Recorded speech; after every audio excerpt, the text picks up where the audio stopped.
ওগো, তোমার ঘুম কি ভাঙলো? বলি বেলা যে আরেকটা ওঠার জো হয়ে গেল। কি করে যে মানুষ বেলা ওঠার পরেও ঘুমিয়ে থাকে! না বাবা, আমার তো সকাল হলে আর এক দ্বন্দ্ব বিছানায় থাকতে পারি না। বলি ওগো, তুমি কি উঠবা না আজকে? ওগো ওঠো, তোমার কি খাওয়া দাওয়া লাগবে না নাকি? কি হলো? কখন থেকে সেই বকর বকর করিয়ে যাচ্ছ? কি হয়েছে বলো দেখি। বাড়িতে ডাকাত পড়েছে তো তাই চিল্লাচ্ছি। বলি বেলা কত হলো সে খেয়াল কি আছে তোমার? অত দেখে কি হবে? কি সুন্দর বেশ ঘুমাচ্ছিলাম, দিলে তো সব মাটি করে। হ্যাঁ, আমি জীবনে এরকম মানুষ দেখিনি বাপু। দিনের বেলা পড়ে পড়ে ঘুমায় আর স্বপ্ন দেখে। দেখবে কি করে শুনি? আমি তো একটাই পিস, আমার মতো আর কাউকে কি পাবে তুমি? হয়েছে হয়েছে, এবার তুমি তাড়াতাড়ি হাত মুখ ধুয়ে এসো তো দেখি, আমি খাবার বাড়ি ততক্ষণে।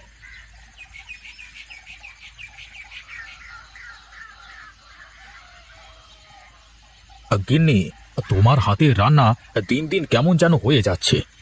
কেমন হয়ে যাচ্ছে মানে? রান্না কি খারাপ হয়েছে? না না, খারাপের কথা বলিনি, তবে আগের মতো সেই স্বাদ আর পাইনে। তাহলে আর কি, নতুন আরেকজনকে নিয়ে আসো বাড়িতে, সে তোমাকে আমার থেকে ভালো করে রান্না করে খাওয়াবে। শোনো গিন্নি, বুদ্ধিমান লোক এক ভুল বারবার করে না, বুঝলে? বুঝলাম না তোমার কথা, একটু পরিষ্কার করে বলো তো দেখি। না, থাক, তোমার আর অত কথা বুঝে লাভ নেই বাবু। কি গো, এখন আবার বসে বসে কি অকাম করতেছো শুনি? তোমার কি চোখে ছানি পড়েছে নাকি? দেখতে পাচ্ছ না কোদালের আচারি বানাচ্ছি।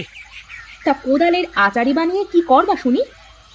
ভাবছি উঠোনের চারপাশে এত জায়গা পড়ে থাকে, কুপিয়ে কিছু সবজি গাছ লাগিয়ে দেব, তাতে করে দুটো খাওয়াও যাবে, দুটো বেচাও যাবে।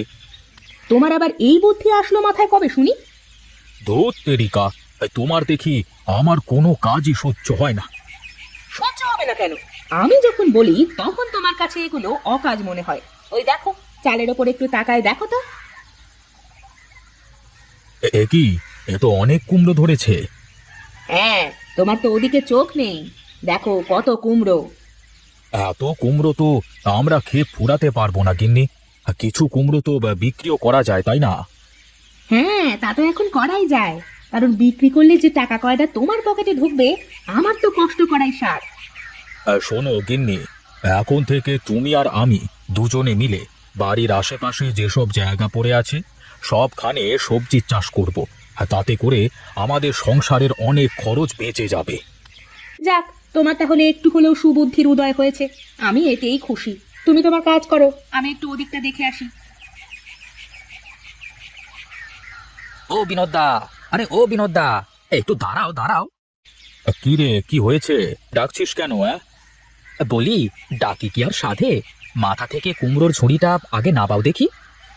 কেন রে, তুই কি কুমড়ো নিবি নাকি? আরে হ্যাঁ, সেই জন্যই তো তোমাকে মাথা থেকে নামাতে বলছি। দাদা, আমাকে একটা বড় দেখে ভালো মিষ্টি কুমড়ো দাও দেখি। হ্যাঁ রে, সবই পাকা কুমড়ো আর খুব মিষ্টি, তোর যেটা ভালো লাগে সেটা তুলে নে। দাদা, তোমাকে কয় টাকা দেওয়া লাগবে? তুই আর কত দিবি? বাজারে নিয়ে গেলে তো 20 টাকায় বেচতাম, তুই এক কাজ কর, 15 টাকা দে। কি বলো দাদা, 15 টাকা? এই যে, এই হলো মানুষের দোষ। শোন, ভালো জিনিস সবসময় ভালো দাম দিয়েই কিনতে হয়। তোমার কথাটা ঠিক বুঝলাম না দাদা। আচ্ছা আচ্ছা, তোর বোঝা লাগবে না, তুই 10 টাকা দে, এর কমে দিতে পারবো না ভাই।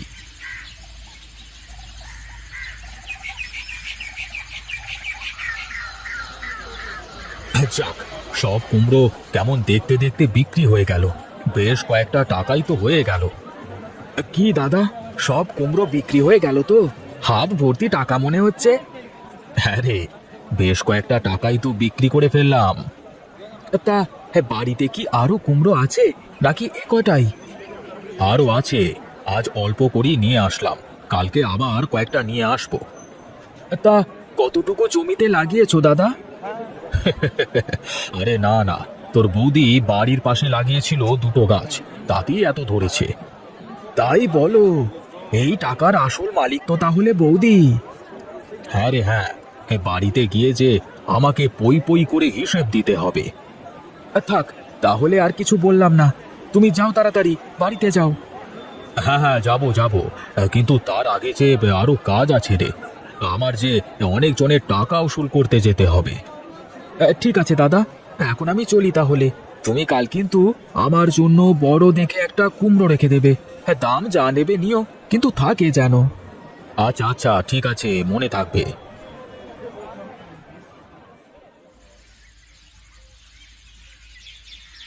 কি গো, এত তাড়াতাড়ি সব কুমড়ো বিক্রি হয়ে গেল? আর বলো না গিন্নি, এই বাজারে যাওয়ার সাথে সাথে মানুষও যেন মধুমাছির মতো আমাকে ঘিরে ধরেছিল, বুঝলে? তাই নাকি? সত্যি বলছো? হ্যাঁ গো, সত্যি বলছি। শেষমেশ তো অনেককেই দিতে পারলাম না। বেশ বেশ, তাহলে কাল বাকি সবগুলো পেড়ে বাজারে নিয়ে যাবা। আচ্ছা আচ্ছা, দেখি তো। এই নাও গিন্নি, তোমার কুমড়োর টাকা। আর এই দেখো, তোমার জন্য বাজারের হারুর মুদির দোকান থেকে আলুর চপ কিনে এনেছি। আলুর চপটা একটু মুখে দিয়ে দেখো গিন্নি, বেশ ভালো স্বাদের। থু থু, এই চপ কি কেউ খায় নাকি? কি বাজে গন্ধ! কি বলো গিন্নি, আমি তো গরম গরম খেয়ে তারপর তোমার জন্য নিয়ে আসলাম। তুমি গরম গরম খাইছো তো, তাই কিছু টের পাওনি। এই নাও, এটা খেয়ে দেখো এখন। ওয়াক, থু। সত্যি তো গিন্নি, এমন তো হওয়ার কথা না। কালই বাজারে গিয়ে হারু মুদিকে একেবারে দেখে নেব, দাঁড়াও। বাজারে এত ভালো ভালো খাবার থাকতে তুমি আমার জন্য এই পচা আলুর চপ নিয়ে আসলে? আমার কি দোষ বলো? যা হয়ে গেছে ওই পর্যন্তই থাক। চলো ঘরে, চলো দেখি, কয়েকটা খেতে দাও।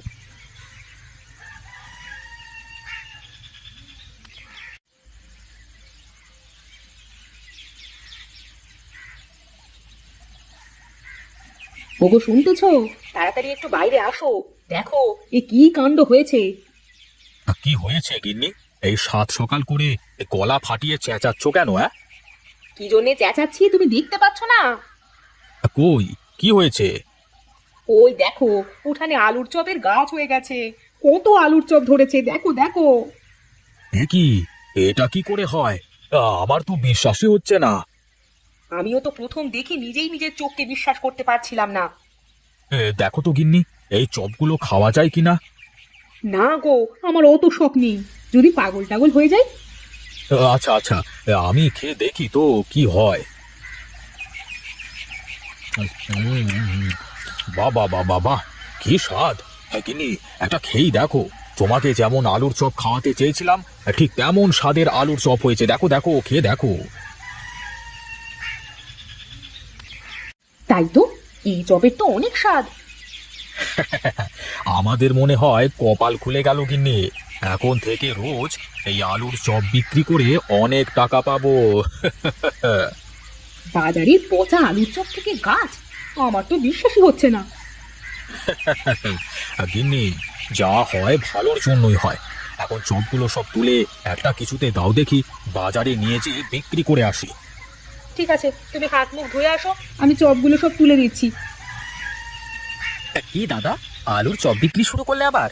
এগুলো মনে হয় বৌদি বানিয়ে দিয়েছে। হ্যাঁ রে, তোর বৌদির মধ্যে লক্ষ্মী ভর করেছে। যা করছি তাতেই বাম্পার হয়ে যাচ্ছে। দেখি দেখি, আমাকে দুটো চপ দাও দেখি। হুম, দাদা, এই আলুর চপ মনে হচ্ছে আগেও খেয়েছি।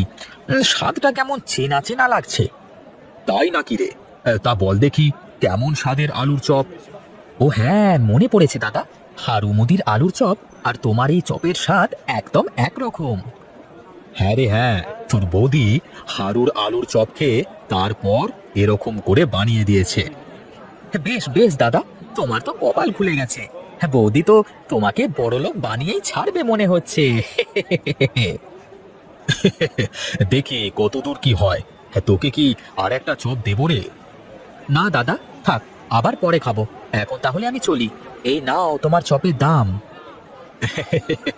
কপালে যদি থাকে ঘি, না খেয়ে করবিটা কি?